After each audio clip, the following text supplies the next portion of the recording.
So, um, I want you to imagine a terrorist organization. Okay. But, like, they just hired a top-tier Silicon Valley PR firm. Oh, wow. Yeah, to launch a thermonuclear bomb, like it's the new iPhone or something. Complete with the keynote presentation. Exactly. Picture a guy in a sleek turtleneck, pacing a brightly lit stage, Minimalist slides in the background. just waiting for the applause to hit as he announces the apocalypse. It's a terrifying visual, honestly. But that is the exact absurd reality we are stepping into today. We're doing a deep dive into a really deeply layered piece of political satire. From a blog called Brockface. Yeah, published back in May 2026. The post is literally titled, Iran's Nuclear Program, the World's Most Explosive Suicide Vest. It's just, I mean, it's one of the most abrasive and fascinating pieces of writing out there right now. It really is. The dissonance between what is being described and, the language used to describe it. It's jarring in the best possible way. Right. And look, before we dive into the text itself, we need to set some ground rules with you, our listener. Yeah, that's crucial here. Because when you find a piece of writing, this radioactive, and pun absolutely intended there, it is so easy to get tangled up in the real-world geopolitics of it all. Which is exactly what we are not doing today. Exactly. We are looking at this purely as a mechanical piece of satire. We're taking it apart to see how it works. Right, tearing down the engine to see how the rhetorical pistons fire. We're analyzing the linguistic choices, the dark humor. Just to be incredibly clear, we are not taking sides on the actual international conflicts that this piece mirrors. No, not at all. Nor are we endorsing any political viewpoints. Right. Our mission is just to figure out how this specific joke is constructed from the source material. And that framing is so important. It is, because satire is ultimately a tool. It's a way of bypassing our normal defensive reactions to terrifying news. Because we just get numb to it, right? Yeah, exactly. When you read standard diplomatic cables or, clinical intelligence reports, our brains process the threat, but we often just file it away. Under, terrible things happening far away. Right. But by wrapping this existential threat in the language of a startup pitch, the author literally forces you to sit with the madness of it all. Yeah. And to really understand how that tool is being wielded here, we have to look at the person swinging it. The author of the blog. Right. He goes by Paramendra. And his background is it's a bizarre, fascinating cocktail. It really is unique. He identifies as Barack Obama's first full-time volunteer in New York City. Which tells you immediately that he understands grassroots messaging. Oh, for sure. He knows how political movements communicate, how they build narratives from the ground up to mobilize people. But that's just the foundation. If you look at his bibliography, it's this massive, sprawling catalog. It swings wildly into the tech sector. Wildly. He writes about artificial intelligence in books like Lumina AI, The $1 Trillion Sun. And he publishes guides for massive tech startups, too. Yeah, with titles like Marketing Escape Velocity, The Path to Unicorn Status. So he's deeply entrenched in that world. He even writes about a new economic philosophy he calls Calkyism. Right, Calkyism. Which, as I understand it, is this highly conceptual framework.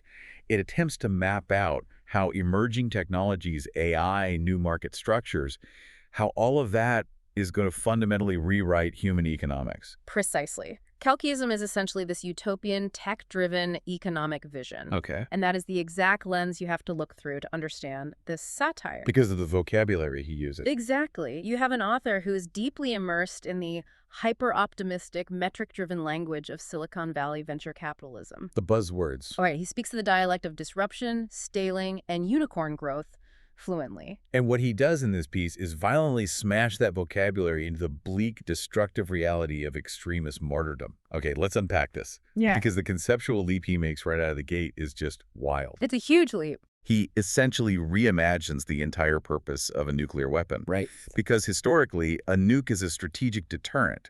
It's the weapon you spend billions to build, specifically so you don't ever have to use it. Mutually assured destruction. Exactly. But here, the author strips away all that Cold War theory. He just treats it as an oversized piece of terrorist apparel. He literally treats it like a product upgrade. Yes. The text claims the regime has decided to move on from the classic, individual suicide vest. And the way they talk about that old vest is hilarious. They describe it in the most mundane retail terms imaginable. Right. referring to the individual suicide bomber as a reliable but low-volume bestseller. A low-volume bestseller. Like it's a decent mid-range microwave. Or a sturdy pair of winter boots. Exactly. Something that keeps a company afloat but isn't going to get them on the cover of Forbes. That phrasing completely strips the horror from the act. It really does. It replaces it with, like, corporate disappointment. The regime looks at a person blowing themselves up on a bus and essentially says, well, the margins are too small. So the official in the story pitches the upgrade. Right. An official who the text notes is speaking from a, quote, heavily reinforced underground facility that definitely doesn't look like a giant doomsday bunker. Natural. And he asks this question, why send one brave young man with a vest when you can send an entire nation? And this is where the startup jargon makes its first lethal appearance. They don't call it mass suicide. No, they call it the martyrdom economy of scale. Martyrdom economy of scale. Cognitive dissonance there is enough to give you whiplash. It's insane. Because in traditional business theory, economies of scale refer to the cost advantages you get when you expand production, right? Exactly. The more widgets you make, the cheaper each widget becomes. But the author is applying that cold, calculating MBA-level logic to literal annihilation.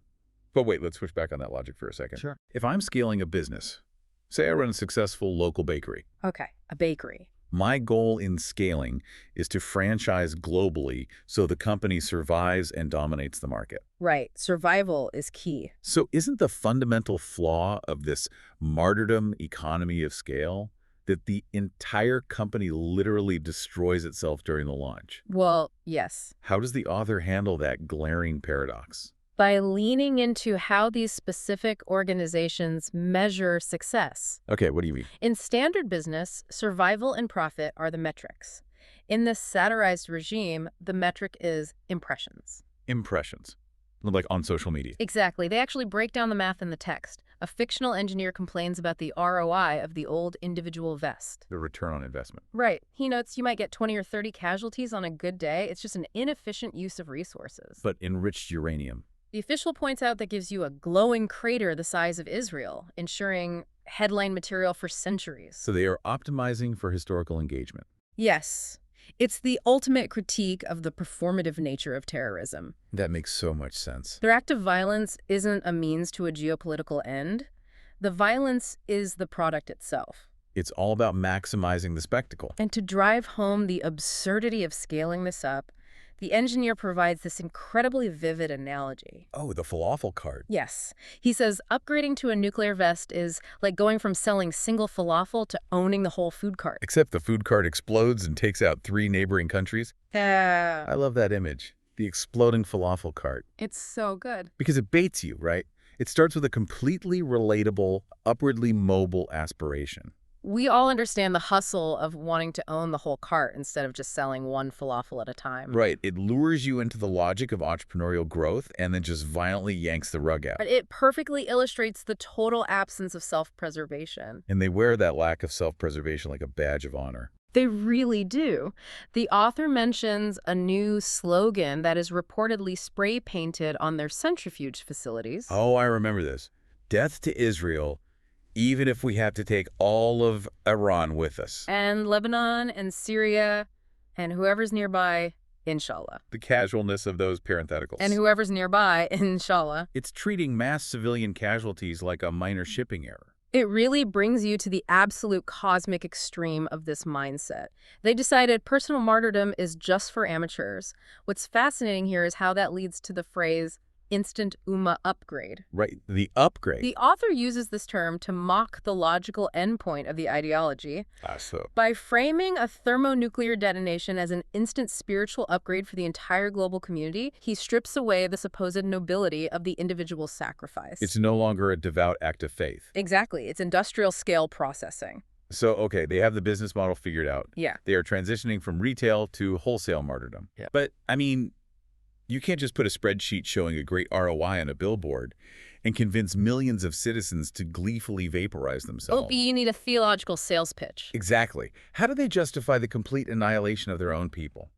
The author introduces a mouthpiece for this justification, a regime cleric. Oh, this guy. But the character description alone is a biting piece of commentary. Tell me about it. The text describes this cleric as a man who somehow maintains both a luxurious watch collection and an encyclopedic knowledge of 72 virgins. The luxury watch detail is just so sharp. It really is. It immediately undercuts any illusion of pious asceticism. Like, you can't be suffering for the cause if you're wearing a Rolex. And it does heavy rhetorical lifting. Later in the piece, it casually mentions him eating high-end kebab paid for by oil money. Of course. The author is skewering the inherent hypocrisy of extremist leadership. Because the dynamic is always the same, right? Always. The figures preaching the beauty of total sacrifice, the ones demanding that the working class embrace martyrdom, they are invariably insulated from the consequences of their own doctrines. They are enjoying the executive suite, while the entry-level employees are handed the explosive vests. They are the CEOs of the doomsday startup. And this heavily jeweled cleric, he delivers what is arguably the most chilling and poetic metaphor in the entire satire. It's a striking moment in the text. He states flatly, martyrdom is peak life. And then he talks about a bird hitting a window. Right. Can we break down that metaphor? Because the linguistic progression there is phenomenal. It's the moment the writing elevates from simple parody into deep philosophical satire. Yeah. The cleric says, the bird that flies into the window doesn't know any better. That represents accidental death, or perhaps the foot soldiers who are manipulated without understanding the grand strategy. The guys who think they're just fighting a border war. Right. But we, the cleric continues, we know exactly what we're doing. We saw the window. We studied the window. We enriched the window. We enriched the window. It's so ominous. And he concludes, and soon, with the help of Allah and some very sketchy Pakistani parts, we will become one with the window. Wow. Let's look at those verbs. Yeah, saw, studied, enriched. Because seeing the window is acknowledging the boundary of mortality. Studying the window is the scientific pursuit, the nuclear physics. But enriching the window, that takes the specific vocabulary of uranium enrichment and applies it to the barrier of death itself. It shows that this isn't a miscalculation. They aren't blundering into a war. No, they are engineering their own apocalypse with total, terrifying clarity. It's the premeditation that makes it so dark. It is. But even with that philosophy, you still have to sell this to the general public. True. How do you make the average citizen okay with being the bird that smashes into the enriched window? You frame it as a frictionless travel package. A travel package. Yeah, the text describes this as the express bus to paradise. And the itinerary is spelled out right. It is. First stop, glowing Tel Aviv. Second stop, rivers of milk and honey. No return ticket necessary.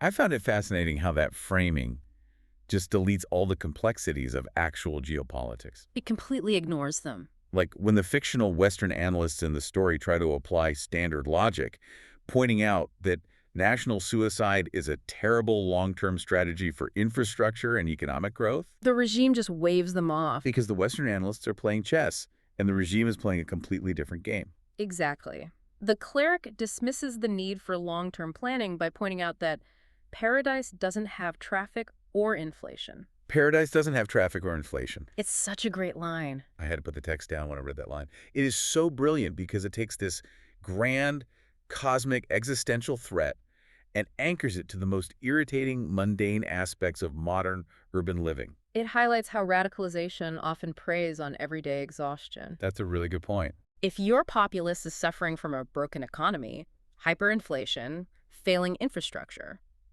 a responsible government fixes the roads and stabilizes the currency. Right, you build things. But this satirized regime doesn't bother. They just promise a radioactive shortcut to a dimension where those problems don't exist. It's the ultimate escape hatch. The cleric even justifies destroying the capital city by asking, have you seen Tehran real estate prices lately? This is basically urban renewal through thermonuclear means. Urban renewal through thermonuclear means. It's a completely unhinged way to view a city. It treats a nuclear winter like a slightly aggressive zoning policy. Exactly. It's hilarious, but it's also a grim reminder of how cheap life becomes when leadership views the afterlife as the only valid metric. And that leads us to the most critical phase of their operation. Okay. You have the business model and you have the theology. Right. But theology doesn't look good on a digital billboard. No, it doesn't. How do they actually package this doom for a modern, smartphone-obsessed consumer base? This is where Paramendra's tech marketing background goes absolutely He nuclear. really shines here. They realize the old branding is stale. Like, the regime insiders actually complain about their traditional rhetoric. They call the old death to America chance dated, right? Yeah. They want to upgrade to what they literally call full apocalyptic drip. Apocalyptic drip.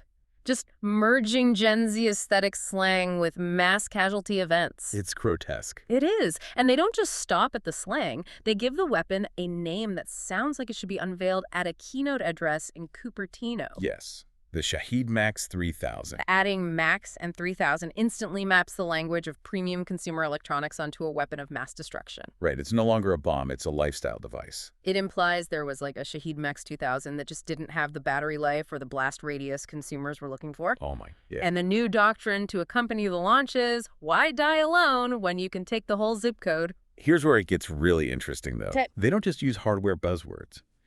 They aggressively co-opt the language of modern, progressive, corporate social responsibility. Oh, this part is brilliant. The stuff you see in every massive corporation's ESG reports. Environmental, social, and governance. Right. The chief scientist behind the project, a guy who insists on being called Dr. Hassan.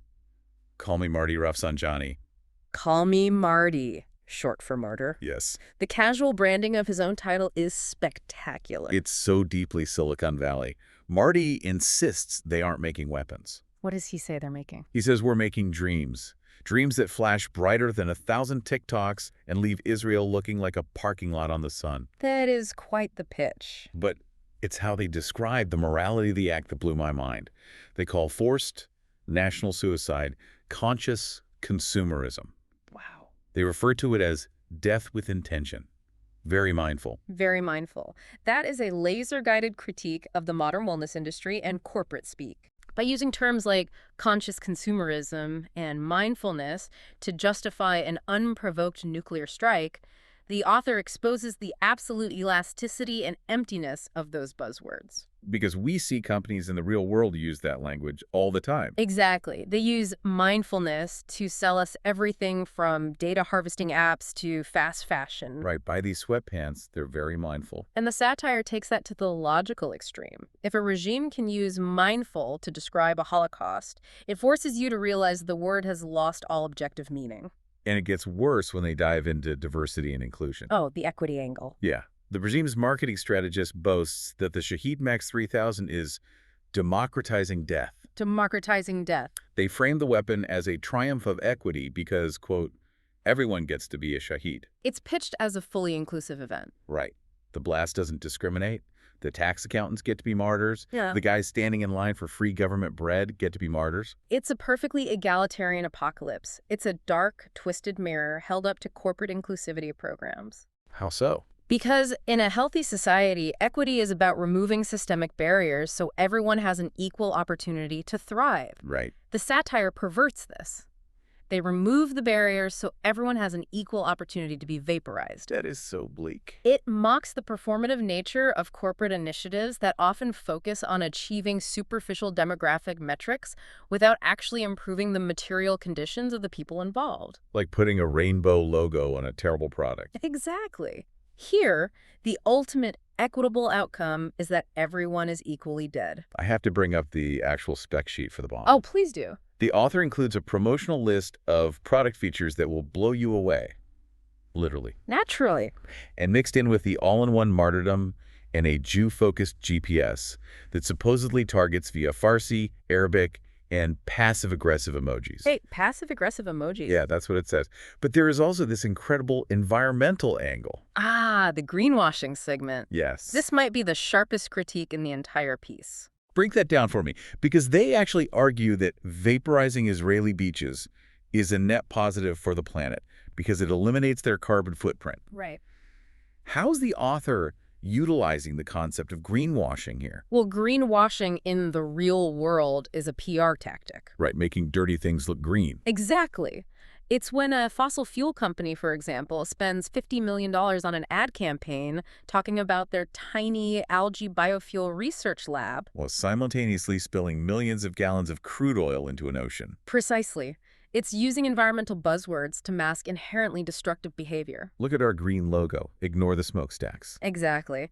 And the author takes that dynamic and pushes it past the breaking point. Because a nuclear bomb is not eco-friendly. A thermonuclear detonation would cause unimaginable environmental devastation, radiation, fallout, potential nuclear winter. But the PR team spins it. Yet the regime's PR spins it as a carbon reduction strategy. It's so twisted. By framing the literal destruction of the ecosystem as an eco-friendly initiative, the author demonstrates how statistics and environmental talking points can be cynically manipulated to justify literally any action, no matter how catastrophic. It captures that specific sociopathic tone of corporate PR, where everything's a net positive. Yes, the atmosphere is radioactive, but think of the emissions we're cutting. Exactly. And, no product launch is complete without a promotional giveaway. Oh, the merch. The text mentions a limited time offer where you get a commemorative Protocols of the Elders of Zion lunchbox free with every 90% enriched uranium purchase. Putting one of the most historically damaging, hateful, anti-Semitic conspiracy documents on a promotional lunchbox, it's the banality of evil rendered in plastic. It really is. By packaging apocalyptic hate alongside limited-time offers and consumer trinkets, it forces us to confront how easily extremism can be commodified. It just becomes another thing you buy. Right. When evil is packaged as just another consumer good, it becomes mundane, which makes it far easier for people to accept. So you have this incredibly slick Silicon Valley-style product launch for a doomsday device. Right. But launching a product, especially a nuclear one, isn't just about marketing. No, you actually have to execute the launch. So what happens when the glossy marketing meets the reality of executing this plan? This is where the scope of the satire broadens. Okay, so? It shifts from mocking the regime's internal propaganda to mocking the sheer inertia of massive institutions, both the local bureaucracy and the international community. Oh, I love this part. Let's start with the physical trigger for the Shaheed Max 3000. It is described as a comically large red button. Shaped like a Star of David, specifically for the vibes. Exactly. But the crucial detail isn't the shape of the button. No. It's the fact that the button is hidden under 17 layers of religious bureaucracy. I laughed out loud at that. Even in a theocratic regime dedicated to total instantaneous martyrdom, they cannot escape the quicksand of administrative red tape. It's a profound observation about human systems. Because bureaucracy is undefeated. You can have a button designed to end the world, but somebody in middle management still has to file the correct requisition form in triplicate to authorize the finger that presses it. The apocalypse is pending committee approval. It highlights how massive structures, whether they are governments or corporations, ultimately become bogged down by their own bureaucratic weight. So while the regime is trying to get 17 stamps of approval to end the world, how does the international community react to the announcement of a civilization-size suicide vest? The author writes that the world reacts with mild concern. Mild concern. Which the text helpfully translates. It notes that in diplomatic speak, mild concern actually means, holy hell, these guys are actually doing it. Right. But the real indictment is how the United Nations is portrayed. Oh, this is brutal. When faced with this existential threat, the UN's response is to schedule an emergency meeting, promptly adjourn for lunch, and issue a strongly worded memo that everyone acknowledges will be ignored. It's a brutal takedown of international diplomacy. When faced with a regime threatening to vaporize itself and its neighbors, the highest international body on Earth essentially goes to the cafeteria. Right. Why does the author target the UN this way? Because it exposes the limitations of the post-WWII institutional framework. Meaning the tools they use don't work anymore. Exactly. Organizations like the UN are built on the assumption of rational actors. Right, people who want to survive. The entire system is designed to handle incremental disputes, trade disagreements, border skirmishes, resource allocation. Normal statecraft. And the standard diplomatic levers are the threat of economic sanctions or targeted military retaliation. But game theory completely breaks down when your adversary abandons the premise of self-preservation. Right. If I say, stop building that bomb or I will destroy your economy, and you reply, I want to destroy my economy, that's the whole point. My leverage is gone. Exactly. The UN is paralyzed because its toolkit is useless against a state-sponsored suicide pact. That makes a lot of sense. Their failure to adapt to this irrationality is perfectly symbolized by them taking a lunch break. They default to administrative routine in the face of the apocalypse. And the U.S. State Department isn't spared either. No, not at all. Their reaction is to issue this incredibly sterile boilerplate statement, calling the development highly destabilizing. Which is the geopolitical equivalent of calling a hurricane a bit breezy. It's the understatement of the century. And the regime immediately weaponizes that sterile language. Oh, the translation. Yeah, the Iranian state media translates the U.S. statement of, "This is highly destabilizing," as, "We are shaking in our little boots. Please don't hurt us, you magnificent mad lads." It shows a critical disconnect in communication. How so? Western diplomacy relies on a nuanced, restrained language to signal intent without escalating conflict. Right. Diplomatic speak. But to an extremist actor who operates entirely in unyielding, absolutist rhetoric, that restraint isn't seen as professional diplomacy. It's perceived as cowardice and weakness. The author is showing how diplomatic jargon actually emboldens the very actors it's trying to manage. Look, out of all the international reactions, my absolute favorite is Israel's. It's so telling. While the UN is eating sandwiches and the U.S. is drafting memos, the Israeli officials are overheard just sighing and saying, "Again with this." Right.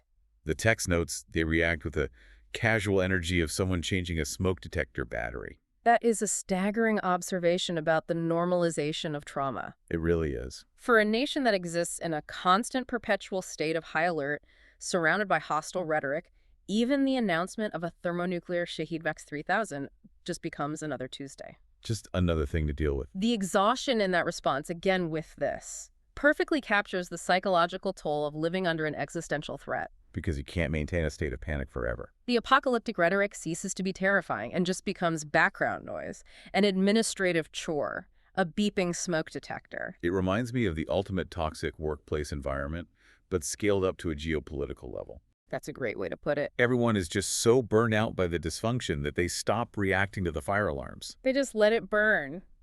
And speaking of toxic workplaces, we have to talk about the final character the text introduces. Oh, the junior official. Right at the end, as the regime is preparing to unveil this giant red button at a lavish ceremony. If we connect this to the bigger picture, a ceremony that features ballistic missiles doing the dab, we should add. Yes. The blending of lethal military hardware with desperate attempts at internet pop culture relevance. It's so cringy. It's cringy and terrifying at the same time. But during this ceremony, the camera pans to a junior Iranian official muttering under his breath. And what does he say? He says, "I just wanted to design solar panels, man." Such a sad line. And the very next line tells us he has just been promoted to Director of Glorious Vaporization Logistics. It's a tragic comedy in 2 sentences. It really is. That junior official is the emotional anchor of the entire piece. Beneath the macro-level political satire, beneath the UN memos and the Silicon Valley buzzwords, there is a profound human tragedy. Because he's just a regular guy. That guy represents the everyday, pragmatic citizen. He doesn't care about the Shahid-Vex 3000. He just wants to use his engineering degree to build sustainable infrastructure, improve his country, and live a normal life. He wanted to harness the sun to create clean energy. And instead, the regime is forcing him to create a miniature sun on Earth to vaporize his own neighborhood, and he is entirely trapped. The machine is just too big. The promotion to Director of Glorious Vaporization Logistics is the ultimate punchline. Authoritarian systems don't just crush individual ambition, they subsume it. They absorb it. They take the talent and intellect of their citizens and forcibly redirect it toward the state's destructive goals, wrapping that subjugation in an absurd, grandiose title. Like Glorious Vaporization Logistics. It shows the real cost of this extremist economy of scale. It consumes the future of its own people to fuel its performative outrage. So to pull all of this together and look at the whole picture, the brilliance of this piece from the Brockface blog is in its architecture. The structure is so sound. The author takes the absolute bleakest possible scenario, a regime engineering its own thermonuclear suicide, and wraps it entirely in the pristine, hyper-optimistic language of a product launch. It's a masterful contrast. By forcing us to look at the machinery of extremism through the lens of tech startup efficiency, he exposes the sheer madness of these ideologies far more effectively than any dry academic white paper ever could. He creates a diagnostic tool. A diagnostic tool, exactly. The concepts of martyrdom, economy of scale, apocalyptic drip, and mindful annihilation aren't just punchlines. No, they're doing real work. They strip away the mystique of extremist propaganda and reveal it for what it often is, an industrial-scale death cult obsessed with its own marketing metrics. And this is where the deep dive connects directly back to you, the listener. Because this affects how we process information. Because let's face it, consuming international news right now can feel like drinking from a fire hose of despair. It's exhausting. When the technical manuals and the diplomatic memos become too heavy, recognizing the mechanics of satire becomes a crucial tool for your own mental resilience. Humor is a survival mechanism. Humor, especially dark humor like this, isn't just about laughing. It's a way to process the unthinkable without becoming paralyzed by it. It also sharpens your critical faculties. Oh, absolutely. The way this author seamlessly blends corporate PR jargon with global catastrophe challenges you to look at the real world with a much more skeptical eye. You start noticing it everywhere. It forces you to notice how sanitized corporate language is constantly deployed to mask terrible, destructive realities. Think about how often an environmental disaster is spun as a restructuring of ecological assets. Or how massive corporate layoffs are described as optimizing the talent matrix. It's all the same trick, using clean words to hide messy realities. And I want to leave you with a final thought to ponder, something that really lingered with me after reading this. Okay, what is it? If a satirical writer can so easily and so convincingly map the language of modern tech innovation, conscious consumerism, and inclusivity onto a literal doomsday device, Yeah. what does that say about the inherent value of those words? That is a great question. Are we so deeply conditioned by modern marketing, so numbed by the relentless cadence of product launches, rebrands, and PR spin, that even the end of the world could be sold to us as a premium lifestyle upgrade? That is a terrifying and perfect question. If the apocalypse comes with a sleek logo and a targeted social media campaign, will we just add it to our carts? Probably with free shipping. Right. The diagnostic landscape of global news might be murky, and the traditional tools of geopolitical analysis might struggle to explain sheer fanaticism. But satire gives us a different kind of lens. One that highlights the jagged, absurd realities of the world we live in. Stay curious, stay critical, and maybe keep a very close eye out for anyone in your office who starts talking enthusiastically about urban renewal through thermonuclear means. We will see you on the next deep dive.